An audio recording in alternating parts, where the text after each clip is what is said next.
I think that does it. All right. Hopefully, you can hear me out there okay. Sorry for the voice. A little bit of a cold, as you get when you're a teacher, and a few loud moments tonight at the State Farm Center. So we'll get started in a second, and I would love to hear from you guys as we do this, of course. Check 1 2. Check 1 2.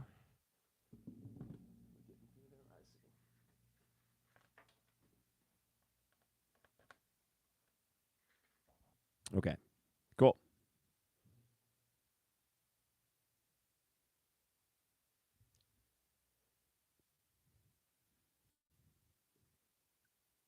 It is the 200 level episode 315. Mike Carpenter in the basement for an after dark edition of the 200 level, not to steal the thunder from the guys over at Illini Inquirer, and they have to cover press conference, and I figured, what the heck, I'm not going to go to sleep yet, so I might as well just podcast late at night. And I appreciate you on YouTube for joining me on this late-ish Friday evening, though not late by my 21-year-old standards, but by my 36-year-old standards a little bit.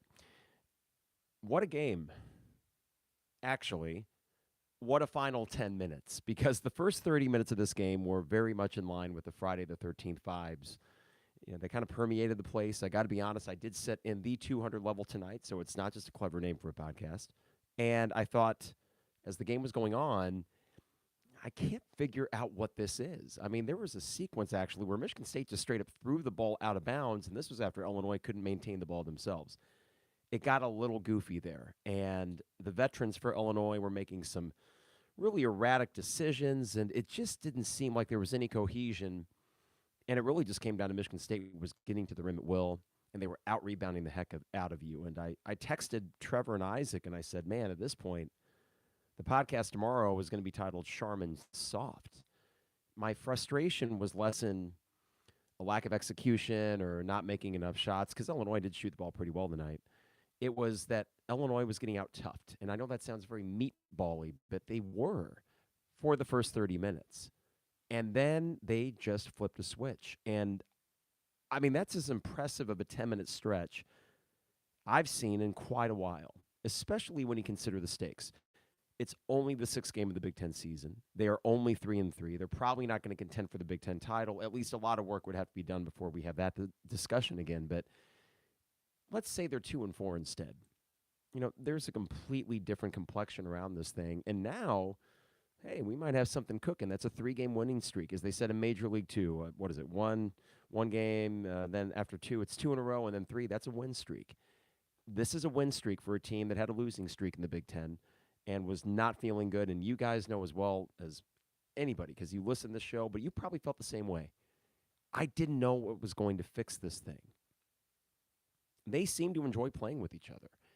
We can start with that. I mean, the intangible things that make a team successful include liking each other. And I think this team actually likes each other again. Even when they were down, and this was the key moment, right? The technical on the Illinois bench. And in the chat thread, if you were watching on TV and you saw who actually picked it up, they didn't say Underwood. They said an assistant coach. Regardless, Michigan State went up 50-41 at that point. What was the final? I need to actually pull up a box score here. Okay, I got it. I think 75-66. So if I'm doing quick math, when it was 50-41, that means Michigan State scored 16 points the rest of the way. You scored 34. 34-16 run to end the game.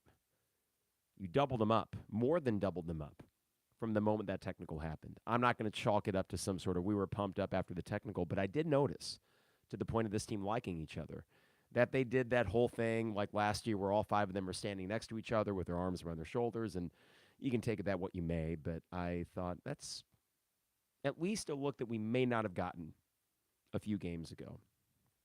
But I don't think it's silly to talk about this team in terms of intangibles and how that might be the difference right now, because the talent was always there, but it just wasn't cohesive. And while it is erratic still at points, there is a greater cohesion.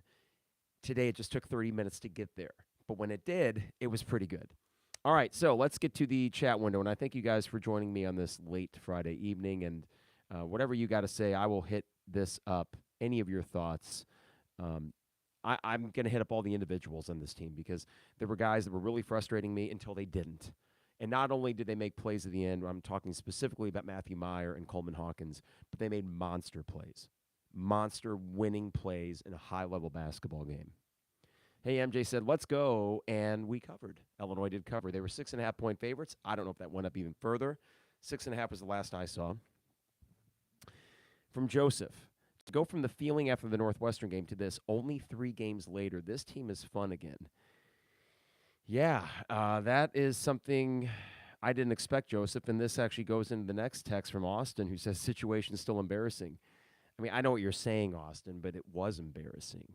It is not embarrassing now. I think the reason that basketball can be fun like this is within a game, you can have crazy runs, and within a season, you can have crazy runs. I don't think any of us thought, if we're really being honest about it, after the Northwestern game, that this was a quick fix. With Wisconsin looming, Vegas seemed to know ahead of time, and I was a little more reluctant. But then the second half of Wisconsin, I thought, okay, well, maybe it really just is as easy as you do a few tweaks. But, man, in the depths of it, it didn't feel good. So, Austin, I don't rescind what I said. And I don't know if I'm even going to say I'm going to eat crow because I was calling what I saw, and I was not calling for Underwood's head. I am an Underwood fan, but I thought it was his worst coaching job to date. But the thing is, the way it all happened, if this thing coheres, then all of a sudden we're talking it's his best coaching job to date. I think last year was his best coaching job, all things considered, because that team was good. They were very good, but conference champion good. That was exceptional stuff from Underwood last year, including the Michigan State game at home last year where you were without Kofi and Curbelo, and you still won. And without that, you don't win the Big Ten title. But to do this within 8 days, I mean, what was it, January 4th? Now it's January 13th. So really, in the last 6 days, you won 3 games, but it was only 9 days ago that you had that, yes, embarrassing situation, Austin, at Northwestern. But embarrassing, no more, at least right now. And I think this team may have turned the page on something. Travis said, even if we would have lost, this team is likable again. Well, yes, the loss would have sucked, and it was really up through the 7-minute mark where I wasn't sure. But once we took that 5-point lead, I mean, the Matthew Meyer 3, and you know which 3 I'm talking about, didn't touch the rim. It was like a laser going through that basket. The place just erupted at that moment, as it should. When we went up 5, I felt pretty good. And part of that was Michigan State did not make a 3. They did not make a 3. And I thought, if you get up 2 possessions in this game, A.J. Hogard and Tyson Walker, they can drive it to the rim all they want. But eventually they're going to need a 3, and they didn't get one. Now, here's what I'm going to do. Chat window, keep filling it up. I'm going to hit you guys up in a bit, but before I do, I want to hit up the sponsors real quick. Then take a drink to lubricate these vocal cords, which are struggling right now, but we'll pull through. This team pulled through. Doggone it. I'm going to pull through by talking for a half hour. DPDO, online at dpdo.com for all the best deals and prices. dpdo.com. One sec. They deliver anywhere in Champaign-Urbana. Get a custom zone with any topping you want, or one of their favorites like the Maui Wowie or the Buffer Zone online at dpdo.com. Also, State Farm agent Brian Hansen online at brianismyguy.com for life, auto, home, business renters, you name it. Brian is my guy, and he can be your guy as well at brianismyguy.com. Also, Dogtown Heating, Air, and Plumbing, your home's best friend. We are only January 13th, sad to say, so there are more cold days ahead. You can get a late furnace check if you want, but also while you're at it, go ahead and get that AC check scheduled for the early spring, and then you'll be good to go when warm temperatures arrive again. God, I can't wait. Dogtown Heating, Air, and Plumbing, 217-841-4728, 217-841-4728. Finally, Rector Construction online at rectorconstruction.com for all your home exterior projects. These guys are the goods, expert customer service, the craftsmanship second to none, and they also get back to their community. So as a townie, I do appreciate that. The guys at Rector Construction, you can get a free quote today at rectorconstruction.com. Okay, YouTube folks, what do we got here? Joseph agrees with Travis, this idea that if we would have lost, even if we would have lost, they'd still be likable. I mean, it was a heck of an effort in those last 10 minutes. So if Michigan State, let's say, closed out the game like Iowa, and you were trading baskets with Walker and Hogard, and they just made plays, okay. You know, I mean, it would have sucked, but I would have been able to accept that to a degree. You're right. Andrew says, let's go. Dain got revenge for the Sissoko hit on Io by cooking Sissoko for 20. Let's hit up the individuals as you guys bring them up here on the chat window. I mentioned Matthew Myers 3 earlier. I will mention Coleman Hawkins in a bit. You know those are two guys that have gotten my goat every now and then. But, man, Dain Dainja, a monster. Now, he didn't have any rebounds early, and that was a bit of a concern. But 20 points for Dain Dainja. Maybe he finished with 5 or 6 rebounds. Let me pull up the box score here. Looks like he actually finished with 7. There were a couple late rebounds that were big to really ice that game. So 20 points on 8 of 12 from the field. He is remarkably efficient offensively. And not only that, 4 for 5 from the line. And it looks good. I mean, when he was shooting 40% from the line, I thought, I know these are kind of line drives, but the stroke itself doesn't look that bad. So Dain Dainja, absolutely a star tonight. And Andrew, I'm not going to say he's better than Kofi because Kofi is a once-in-a-lifetime kind of guy. But Dain has hands and post moves that Kofi did not. Kofi was skilled, no doubt, but the size was such an advantage, and he used it. Dain is, 6'9", 6'10". He's kind of heavy up top, but he's really fluid, sneaky fast. And there were some great moves. Now, there was one, and then this is a good transition to Coleman. We missed a shot with about 1:30 to go. Dain gets the board, and everyone around us is like, okay, kick it back out. You can milk another 20 seconds and then get fouled, go to the line. It was double bonus, whatever it may have been. No, Dain went for it, and he missed one of his 4 shots on the night. Oh, but no worries. Coleman Hawkins there with the putback, which to me exemplified the last 10, 15 minutes of Coleman. I was very frustrated with him in the first half. And then the first 5 minutes of the second half, there was a moment where maybe it was a bad bounce off the free throw, but I'm pretty certain he didn't block out on a free throw. Michigan State got the offensive board, one of many. Coleman was exceptional in the last 15 minutes. In fact, the 2 fouls that got called on him in those last 10, 15 minutes were bogus because it was just the textbook definition of defense. He did everything late, and that putback, wow, that was the moment where it's like, oh, we got this, game over. And it could not have come at a more clutch time, and he was doing all the little things that didn't, cliche as it sounds, don't always show up on the stat sheet. Now, if you look at his stat sheet, it's still pretty good. 9 points, 8 boards, only 2 turnovers, still had a couple assists, 3 personal fouls, though really only 1 legit in the first half. He was so good late. Matthew Meyer, 19 points. 3 of 6 from 3, including the prettiest 3 make that I've seen in a long time. Terrence Shannon had 15 points, I think, in the first 10 minutes.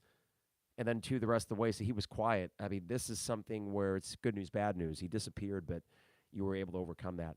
Jaden Epps has some good moves late.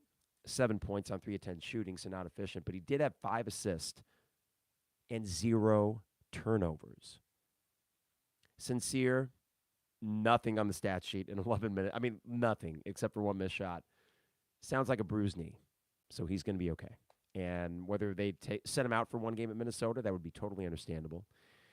Melendez struggled, at least kind of a non-factor, and then Ty Rodgers a non-factor tonight. So you had 5 guys, and all of them contributed in that starting lineup. Just impressive stuff. All right, chat window, let's hear from you. Jalen Gallows, and if I'm saying that incorrectly, give me the phonetic spelling, says MSU is really good. We beat a great team tonight. They will likely be top 3 in the Big Ten at the end of the year. I do agree with that. They are not a perfect team. Any team that can't make a 3 in a game is not a perfect team. And that might hurt them. When it comes to the NCAA tournament, it's hard to imagine a situation where you don't need to hit 7 or 8 threes in an NCAA tournament game, but their guards are just shifty, and they have a way of getting to the rim. I will give them the 16 to 18-footer all day, and they still made their fair share of those. But then you got all these other guys that just do the Tom Izzo thing. They are very difficult to play. If I recall, we do not have to play at Michigan State this year, so that is a break. I don't think you would get a win there. And they will, I think, finish top 3, maybe top 4 in the Big Ten. So, yes, that was a big win against a good team. I think they are as good as the record indicates, if not a little bit better, when you consider how they've been playing recently. Trot616 says, Matthew Meyer is growing on me. Well, Trot, my stock in him was very low entering tonight. And he did have a few blocks early, but my skeptical or cynical view of Matthew prior to that, I was thinking, God, is he just late on defense and then he's able to overcompensate and get the block? I don't know. And then he picked up the 2 early fouls, and I make some snide comment like, well, maybe it's addition by subtraction. And then, well, no, at the end of the day, you need him. And the 19 points, most of those were in the second half. I think he had 7 in the first, so that's 12, right? And you were struggling. When it was the first 10 minutes of that second half, Michigan State's up as much as 9, but it was really a 5-point cushion for most of it. Couldn't really bridge that gap, and he was what kind of lit the fire offensively. Fantastic. What can you say? That you need that. And Mark says those Meyer heaters are something to see. They are. When he gets going, he is so good. So good offensively. And I think it actually feeds into his defense. He does appear to be one of those guys where however he does on that end influences his play on the other. Joseph with a point here about Coleman. Let me get a drink here, Joseph. It is a Friday evening and nightcap to celebrate the win, a little whiskey diet. Went to Murphy's earlier tonight, so it was nice to visit the old stomping grounds. The one disappointment, they didn't have the old classic Murphy's fries. And for anyone that went to school when I would have or before that, they used to have those really good, like almost extra crispy fries. They were a little bit darker. You'd put the malt vinegar on them. Nah, they just got by the book sports bar fries. But you know what? It was still great. And a nice pregame warm-up for what was an interesting crowd. Not the crowd's fault, but just the game was so weird. But man, when the crowd was into it, a beautiful thing. But Joseph says here about Coleman, I love this game from Coleman. Started horrible, but found a way to impact the game in other ways until that scoring surge. Yeah, I can't get over that, Joseph. The guy I keep going back to, and you know I've been critical of him, the last 10 minutes of Coleman were just, can you say you're proud of a guy you've never met? I mean, I'm proud of this team, really, to have overcome what they did. And yes, it was very much self-inflicted. It very much was. But to overcome it to this degree and all of a sudden now have, I don't want to say marquee win over Wisconsin because I don't think they're that good, but it still counts as a quality one. But this one you can notch up there with the Texas and the UCLAs. This is a win that will stay there. And, yeah, it's not going to have the same impact as a road win against Michigan State, but all the same, it is going to help when it comes to Selection Sunday. And Coleman was really the catalyst for so many things. Defensively, my God, the effort in the last 10 minutes defensively, and just not just effort, execution. I was really in awe of a lot of what he was doing, and you see why NBA scouts do kind of think this guy has a role there, and he probably does. I don't know if it's next year. I would be surprised if it was, but I can understand. And when you see it all come together for him, Jesus, it's really good, Joseph. All right, this is from David. Worried about depth starting to thin out, need Goody back. Well, I think Goody will be back sooner rather than later within the next couple weeks, seems to be kind of the word on that. So that helps. And I think with Harris not being a serious injury, but you might be without him Monday against a Minnesota team that beat Ohio State. You know, it's funny. The institutional knowledge of our, I wouldn't even say rivalry, but matchups against Minnesota tell me that we will beat them. We just beat Minnesota. That's what Illinois does. That's what we always do. In fact, when was the last time we lost to Minnesota? Legit. And if anyone in the chat window remembers, I don't know. All right, let's see here. Oh, that's good. It's good stuff. Okay, this is from Andrew, who mentions that Sincere Harris was going to check back in. Now, Brad Underwood, he's great at press conferences. I'm not surprised that he threw that nugget in there because that's just great fodder. And I'm not surprised that Sincere would have asked to go back in either. That seems to be right in line with his character. So he will, listen, when he wakes up tomorrow, what is that knee bruise going to feel like? I don't know. I mean, if you don't need him Monday, don't play him. But at the same time, your roster or your rotation is pretty short right now, so you might get him no matter what. Okay, let's see here from Stephen Colbert. Admit I turned the game off at work because I couldn't handle it. I mean, I'm sitting there, Steven, in the early part of the second half, and even texted Trevor and Isaac, what the hell is this? What am I watching right now? And not angry, maybe frustrated at certain moments, but not angry because this is still a precarious moment in the season when you're 2-3 in the Big Ten.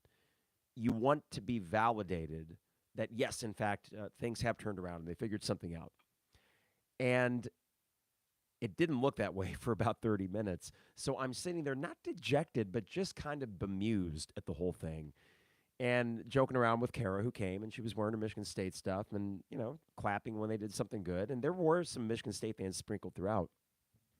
And never had a problem with a Michigan State fan, So, I mean, I married one, for God's sake, but it seems to be one of the more respectable back-and-forth rivalries as far as Big Ten teams are concerned.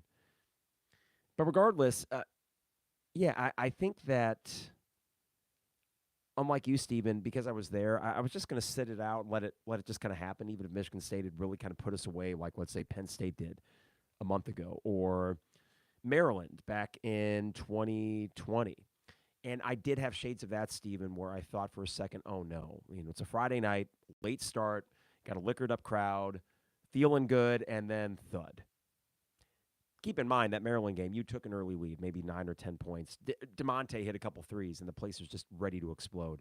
But in this one, you were up 6 early, and it felt like, man, we're just better. But then, from basically the first media timeout until the 10-minute mark in the second half, you were bad. The interesting thing about that, though, is it never got worse than 9 points, and that was after the technical foul. And I'm looking up at the stats on the video board and thinking, how in the hell is it this close? Well, what it was, Michigan State had a few more turnovers. You were actually making a few threes, and they were not. And it's really as simple as that. It shows. It's hard to go through a game and not make a three and win it, despite your best efforts, because the two best players on the court for the vast majority were Hogard and Walker. That got to the rim at will, and it didn't matter. They lost by 9 points. Illinois just put the clamps on them for the last 10 minutes. Just awesome. So, Stephen, I get it. If I had been at home, I still would have watched it. I don't think I was invested to the point where I was going to get angry, and because of that, the Northwestern game, I said, screw it, I'm going to bed. And that's what I did. Had a great night's sleep, and then woke up at 1:30 and see, oh, Jesus Christ, we lost by 13. So for this one in particular, I get what you're saying, but glad I stuck it out. Was not going to leave for sure. I've seen plenty of situations in that stadium, like Seton Hall back in 2000, where you had to come all the way back. Oh, the Iowa game last year. Weren't you down by as many as 14 or 15 points before you came back to win the Big Ten? All right, let's see here. Andrew mentions back to Sincere that he was pulled after the timeout late in the game. He was pulled back, right? He was going to check, and he was pulled back. Okay, so from Postle, is that right? Postle 36. TSJ totally disappeared in the second half offensively, but Dain and Meyer picked him up. Meyer and Dain in pick and roll really got him going. That might be a new tool in the toolbox, or if not new, more utilized. That did look pretty, and Dain is so freaking good in that. God, like, he's technically a 20-year-old freshman, according to eligibility. So you have all this time left with him, unless he goes pro, but he is undersized for a center, and he's not shooting threes, so he is going to be a thorn in other teams' sides. He could be a star. I mean, that was a star-making performance. We've seen these moments from him this year, including big moments early against the UCLAs of the world, where you think, whoa, I mean, where did this guy come from? Well, apparently Minnesota. I did not realize that that's where he went to high school before Baylor, but wow, just awesome stuff from him. And, yeah, the two Baylor guys, that's 39 points tonight. That is more than half of your offensive output from those two guys. Let's see here. From Joseph, team only had 5 turnovers. What an improvement. That was impressive, Joseph. It's not as if Michigan State has a bad defense. They have a pretty good defense. And yet we were playing in control. This seems to always happen with Underwood's teams, where they are such a freaking mess at points early in the season. And then there's this extended stretch of games where they don't turn the ball over that much. Maybe that's it. I mean, your freshman point guard, Jaden Epps, 5 assists and no turnovers. That's a mind-blowing stat. David says, I was a little worried about TSJ's hot start. It was great and all, but everyone else was just standing around watching him. And yeah, David, that's when things started to kind of fall apart a little bit. Not to a degree where you couldn't come back, but it just got lifeless almost. And to the point where your offense and the stagnancy that you saw there seemed to impact you negatively defensively, but especially on the glass. All right. What do we got here? Joseph says Myra's probably won us 2 games now. Texas and Michigan State. You could be right. So I should probably just shut up about that. I'm talking to Kara. Do you like this guy? Do you like that guy? And because she knows I've had my moments with this team where I was so freaking high on him, as we all were after that weekend in Vegas and the Texas game. And then a weird month, a bad month in many respects, and then this. So, yeah, Meyer has won you 2 games. There is no doubt about it. What was really special about tonight is that, cliche as it sounds, it was a team effort. I mean, all hands on deck. And the 5 that played the majority of the in there, wow. I mean, just awesome stuff. And I mentioned the word proud. Can you be proud of guys you've never met? I don't know. But I felt that way a little bit tonight. Okay, this is from Steven. What do you think of Ty Rodgers' absence in the second half? Well, bummer. I was hoping there would have been a game and then another game to kind of build on, and we see this continue to grow. Rodgers having decided Illinois over Michigan State, thought this could have been a moment for him. He did have a nice take to the basket, but didn't make it. I like the aggressiveness. At that point, we were getting pretty stagnant on offense, and he just took it, even if it wasn't the best shot. But I'm not worried about it. You had to win this game. You really did. Ty doesn't strike me as some guy that's like, oh, I can't believe I didn't play. I mean, it'd be one thing if when he was out there, he was really stuffing the stat sheet or was an offensive threat, but he's not right now. So Minnesota wouldn't be surprised if he gets back up there and he gets 4 or 5 points and he gets 4 or 5 rebounds and does his little, Swiss Army knife routine up there. I think Monday could be a bounce back game for him. He's having the freshman thing, not in a way that's that detrimental to you. But it's a good thing you got a guy like Jaden Epps, who has really just been as steady as you could ask for, given the fact that you lose your starting point guard. Jaden Epps, all the while, is just doing his thing game in, game out, whether he's off the bench or now likely, I would think, starting on Monday. Because sincere, can you really put him out there for that much? But, wow, it's a luxury that you could lose a guy like Sky Clark and still feel like, oh, well, we got enough. No big deal. Okay, let's see. Kevin says, Carper, you wearing the number 1 Dad Illini shirt. No, I'm not, Kevin. This is actually before I went to the ReliaQuest Bowl down in Tampa, I needed T-shirts, and I just wanted some plain orange and white T-shirts while we were down there, and I'm looking far and wide for the most basic, just a block eye. To me, it's very simple, right? Just a block eye. It's stark. It looks good, and I got this from the Illini Union Bookstore Quad Shop at the Illini Union. So it's not the number 1 dad because I'm only a dog dad. And I don't know if I'm the type that would get a number 1 dad T-shirt anyways. Maybe number 1 teacher.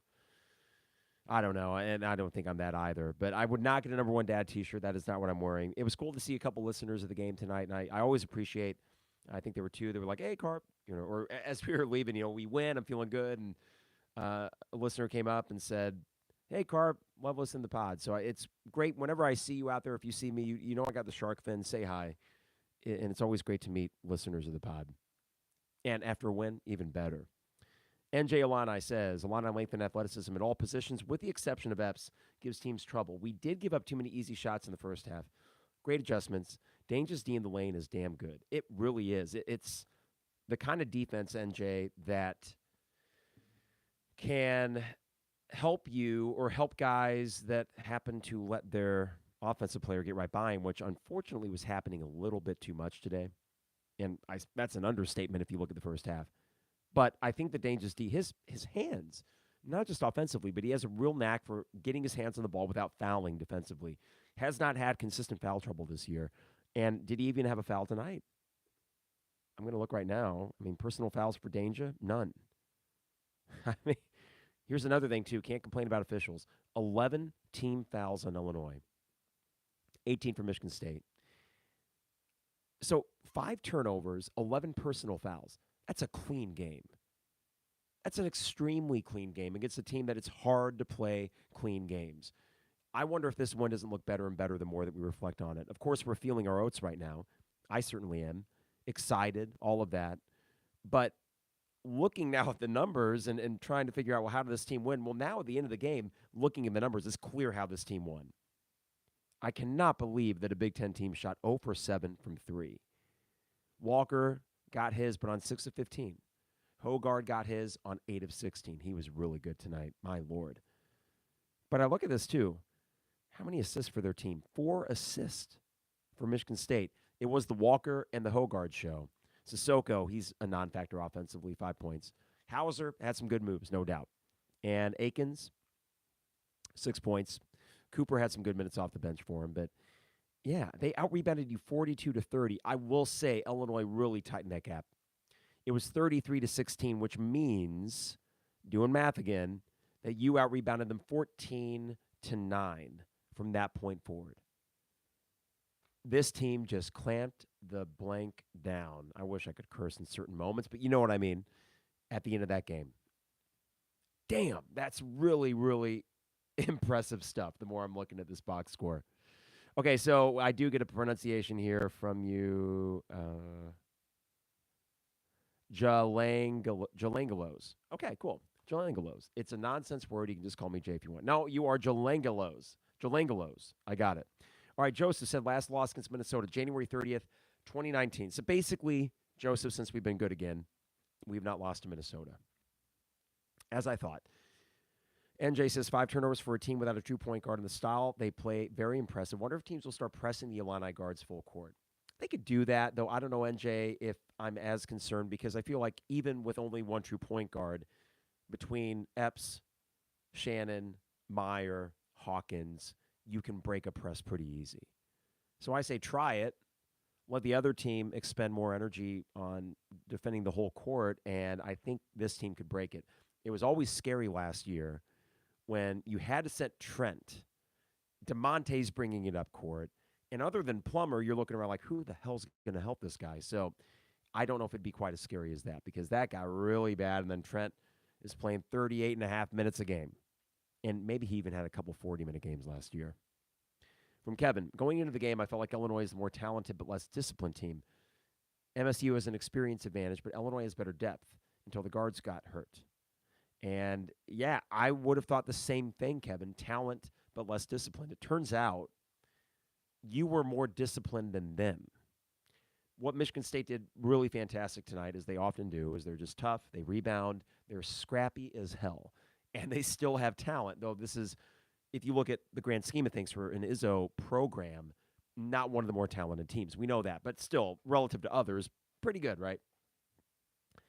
The discipline. I think that is the thing that as I wake up tomorrow, I'll think, well, the reason they won by 9 points, Illinois, is that they were very disciplined through all of this. They just had a rough patch offensively and a really rough patch defending on the ball and rebounding. Now, those are big things, right? But is discipline so much the problem as it is just not executing? Effort was starting to worry me a little bit, but I do wonder if the undersized guards of Michigan State, you think, oh, well, that's great, they're undersized. They are quick, though. And it just seemed to bug us more than I thought. So I don't know if Minnesota has the same sort of thing. I know Indiana sure as hell doesn't.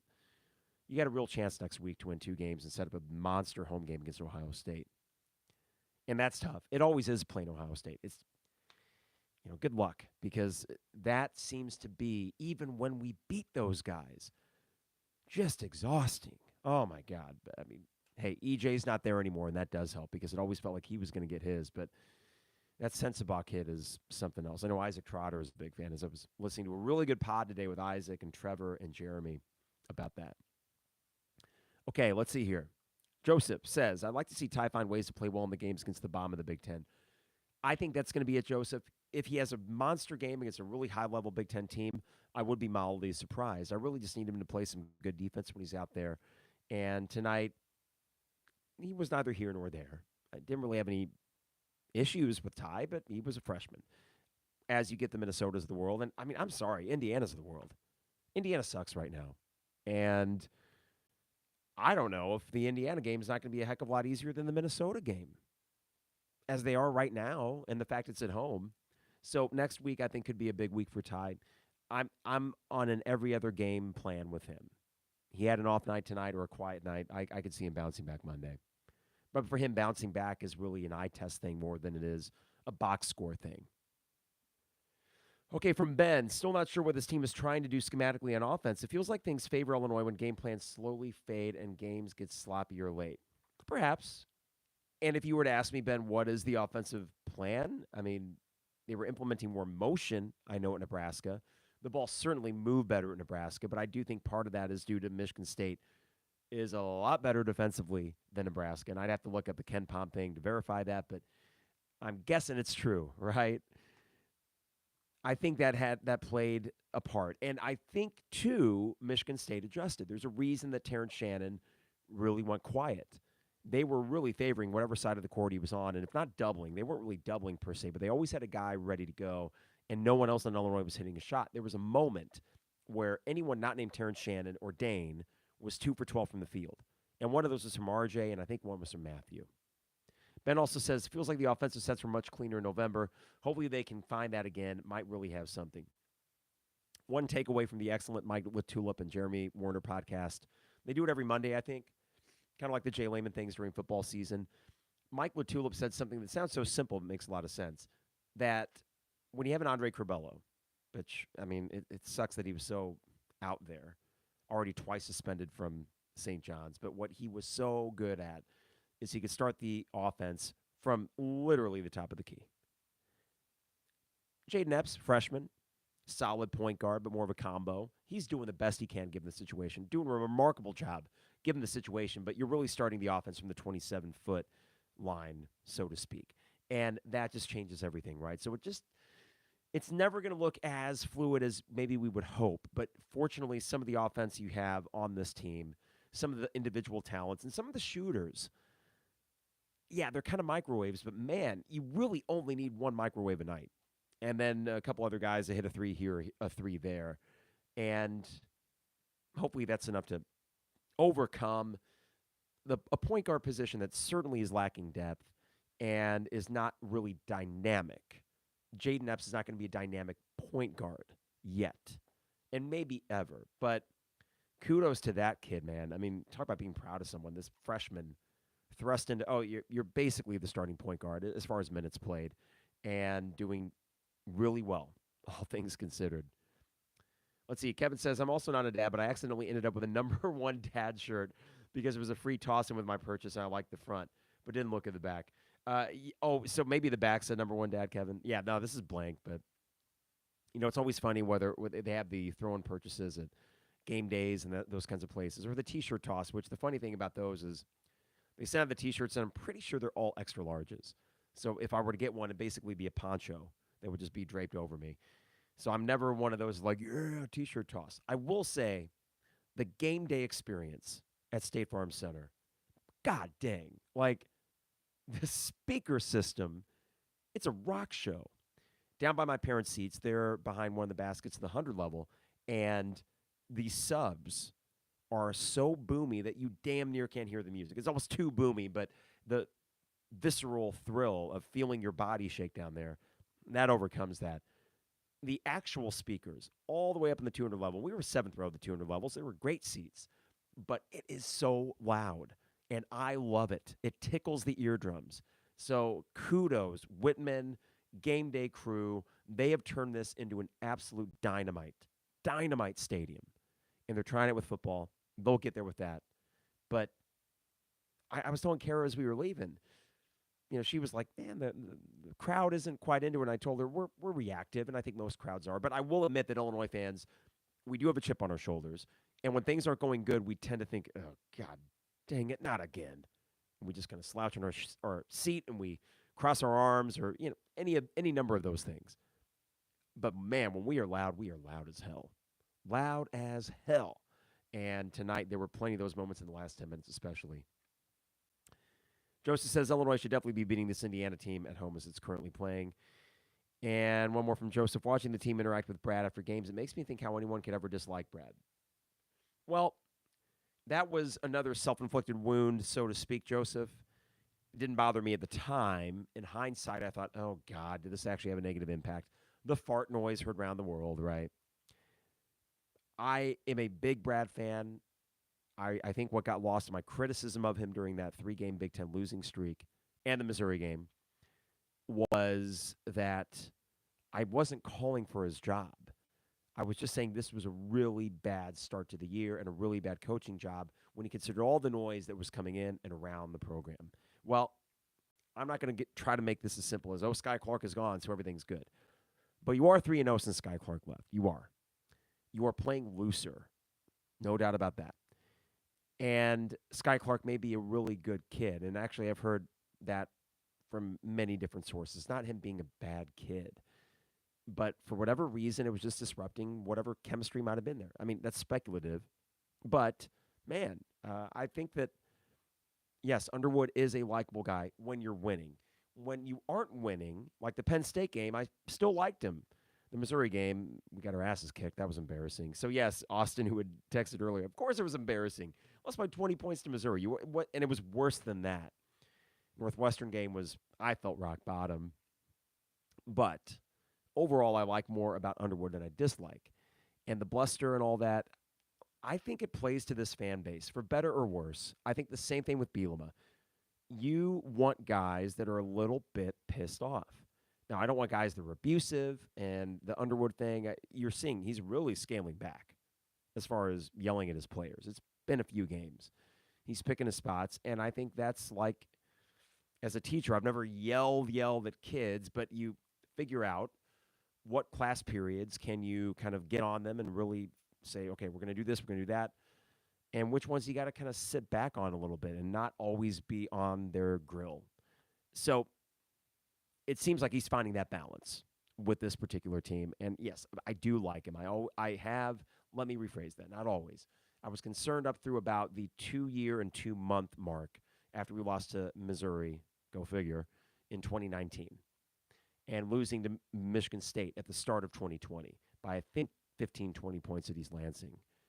And then you just went off. Well, guess what? It's mid-January. Here they go again.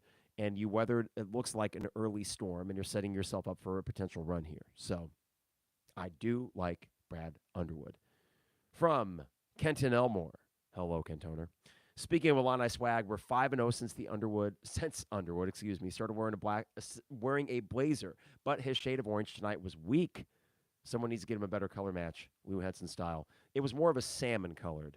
Kent and I will agree, and it did not pop like even John Gross's orange blazer, which I will give John Gross this. It was a fantastic blazer. And actually, yes, as Joseph mentions, I think Brad started wearing blazers again post-Missouri. Wasn't the Missouri game, if I recall, he was still wearing the pullover.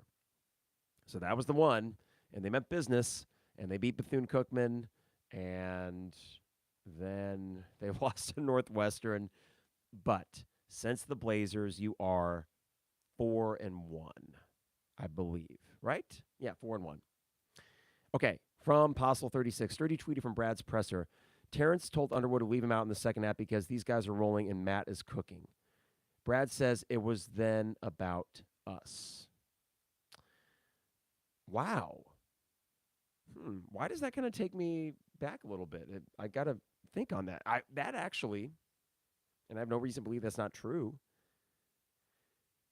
that is about us. I know that sounds so cliche, and if I sound dopey, forgive me for riding this high late on a Friday night. But that's cool. I mean, Postle continues that I was mad that Terrence Shannon wasn't back after the under 8 because RJ versus Hogard was not working, and that is for sure. But just the fact that he would say that, I don't view that as a weak thing at all. Acknowledging this guy's red hot. I'm not feeling it since that early barrage in the first half. Leave him in, coach, because he's cooking. And Meyer was cooking there. So that is a positive sign. Terrence Shannon is not going to be the yell in his player's face alpha dog. It's going to be leading by example, for lack of a better cliche, when he's scoring and he's facilitating a little bit, though he's much more of a scorer. Yeah, his leadership is much more, here's what I do on the court. to see that sort of thing, though, or hear that from Underwood, that is encouraging. And there does seem to be a completely different vibe about this team. I mentioned early in this podcast how they had their arms around each other when Michigan State is shooting the technical free throws, and you go down 9. And I think, oh, Jesus, this is just another bummer. Here's the thing. Trevor and Isaac and I were talking today, and I felt good about the game going in, though certainly didn't feel good the first 30 minutes. But Trevor, I think, looked up, or Isaac, and sorry, guys, if I mixed up who, but I think Trevor, that the last 10 games on a Friday, Saturday, or Sunday night at State Farm Center, maybe just against Big Ten teams. So I know that's specific, but basically weekend night games, Illinois was 4-6. Now, 2 of those wins were against Iowa. One of them, I think, was against Ohio State. I forget, though. Gosh darn it. And then there was Michigan last year on a Friday night, but it kind of lost its luster when Hunter Dickinson didn't play, and it was not the prettiest effort by Illinois, but they got the win, right? But there have been, as good as things have gotten for Illinois, we are still conjuring up that invincibility cloak that we had at the Assembly Hall back in the day. And there have been some big crowds followed by disappointing efforts or disappointing outcomes, at least. So whether it be last year with the Ohio State game where you were down by as many as 20 and the comeback didn't quite make it, or the Maryland game back in 2020, followed by the Michigan State game where Io looked like he had got hurt at the very end of the game and was probably done for the season. That was a Monday night. But all that said, there have been some disappointments when you get, I think it was a sellout crowd. If not, it was right there. And then you don't get the big win despite a ramped-up crowd, right? So this is, to me, all part of the process of building back that invincibility cloak I mentioned, where each and every win that they get like this makes the fan base believe that, yes, I'm going to buy that ticket. I'm going to be in that stadium in a crazy environment because I want to see us likely win. I think the reason in the first 20 minutes and the first 30 minutes overall, there was that reluctance because we have seen in the last few years disappointments in this almost exact same situation. Did not happen.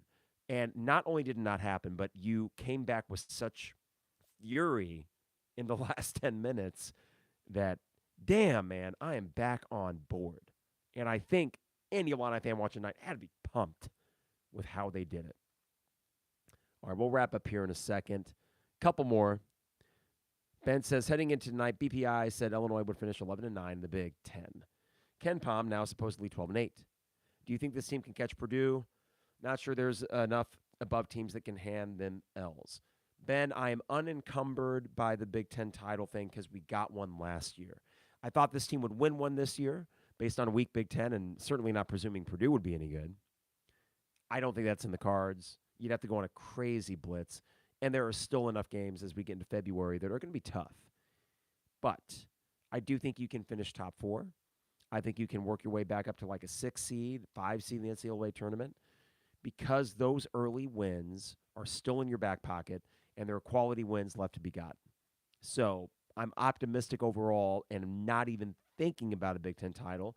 And in a way, even at the lowest of the low this year, it oddly enough was not as frustrating, let's say, losing at Maryland last year when it felt like each and every loss was one step closer to blowing your last chance for a Big Ten title. Now, that's a bit dramatic, but it felt like, are we really going to go through the Kofi era and not get one Big Ten title? Well, you did, right? Listen, I'd rather be in our situation than Michigan, than Indiana, than Wisconsin, all these teams that we were looking up at for a while, and now the script has flipped in that regard. The teams to really look out for, I think, Ben, other than Purdue, that's right there at the top and probably will be for the rest of it, even though I don't think they're like Final Four good. I don't buy it. I don't. You take Edey out of the lineup, and they're just positively mediocre. Thing is, he's been staying out of foul trouble, so good for him. But Iowa is always tricky. They're really tricky, and I think you only play at Iowa this year, which is a bummer. And if I'm wrong on that, if anyone can correct me, but I think it's just at Iowa. And then, I mean, you just played one of the tougher ones tonight. I mean, Michigan State is one of the tougher teams in the Big Ten. I don't think it gets much tougher than that, in this Big Ten at least. Am I forgetting anybody? I mean, Minnesota, no, even though I'm not saying that's going to be easy on Monday, but I do expect a win. Ohio State, though they've fallen a little bit on hard times by their standards. Rutgers, yeah. Do you play Rutgers twice? They're tough. But I do think this team can finish top 4 in the Big Ten. And you know what, Ben? That would be awesome. All things considered, the turmoil, some of it self-inflicted, no doubt, but to overcome that turmoil and finish top 4 in the Big Ten, get a good seed in the tournament, and fingers crossed, make a second weekend, that's a successful year. What it does is it sustains the success you had before. It gets another notch in your belt that, oh, well, maybe we don't have this albatross on us in March. That, to me, is really the impetus of this year. We got the Big Ten tournament title 2 years ago. Big Ten title last year. Get a Sweet 16 this year. And that is just a healthy program. And I think it's right there. This is a team that I wouldn't want to face if I were some other team in March. The inconsistency or the erratic nature of them almost makes them more difficult to prepare for. Because, Ben, you might have asked too, or somebody did earlier, about what is the offensive scheme. And I don't know. I'm not great with that kind of stuff anyways. So Mike LaTulip will break that down a little bit more on Monday, I think, on his pod with Jeremy. But whatever it is, they do seem to be adaptable. I will say that. They seem to be very adaptable and able to play different styles of basketball. And that's not the case with a lot of teams. So reasons to be optimistic for sure. All right, well, I think that's all I got tonight, so I can get a little bit of shut-eye. Won't need to use this voice again until Monday, so we will do a post-game or second-half pod against Minnesota, and that will be kind of a weird time. Martin Luther King Day, 5 o'clock tips to 6 o'clock second-half pod. I do appreciate, you guys for tuning in. One sec here. Cheers to you guys. I had 2 sips of this all show long. So for Kevin, Joseph, Ben, Postle, Whipple, Kent Toner, oh gosh, am I missing anybody else that commented? New Jersey, Jolangelos, yeah, I think I got your name right there. David, Steven, thank you guys for tuning in tonight. And for anyone else that might have just been watching and not necessarily chatting, but yeah, I wasn't going to go to sleep, so why the hell not come down to a postgame? And then that way people can wake up tomorrow and then just immediately relive the game, because that was a big one. I really think that was a big one and will feel even bigger as time goes on. But as with any big win, follow it up with a win that you should get, and it feels that much sweeter. I think they will on Monday, and we'll be here for the second half. All right, everybody, DP Dough, online at dpdough.com for all the best deals and prices. dpdough.com, custom zones with any topping you want, or some of their favorites, like the Maui Wowie and the Buffer Zone. That is dpdough.com. Rector Construction, online at rectorconstruction.com. Expert craftsmanship, great customer service, and you can get a free quote on any home exterior project today at rectorconstruction.com. Dogtown Heating, Air, and Plumbing. Give them a call today at 217-841-4728. That is Dogtown Heating, Air, and Plumbing, your home's best friend. And State Farm agent Brian Hansen, online at brianismyguy.com for life, auto, home, business, renters, you name it. Brian is my guy, who will be doing a second half pod with me coming up. And he can be your guy as well at brianismyguy.com. All right, everybody. Have a great rest of your evening. Have a great Saturday and a great long weekend if you celebrate Martin Luther King Day on Monday. And that is when we'll be back, Monday evening around 6 o'clock for the second half of Illinois, Minnesota. Sleep well, or even if you don't get much sleep, at least you'll be happy thinking about your now 3-3 in the Big Ten, fighting Illini that look like a pretty damn good basketball team. It is the 200 level.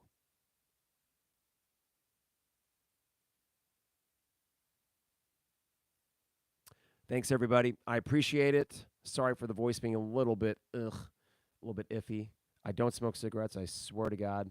I would love to bring Brightweiser back. I need to shoot him a message, Ben. Cheers, Ken Toner. Thanks, Kara. I appreciate that. And sweet dreams. Easy enough, right? After a win like that. So it's cracking. That's my cue to go. Bye, everybody. Take care.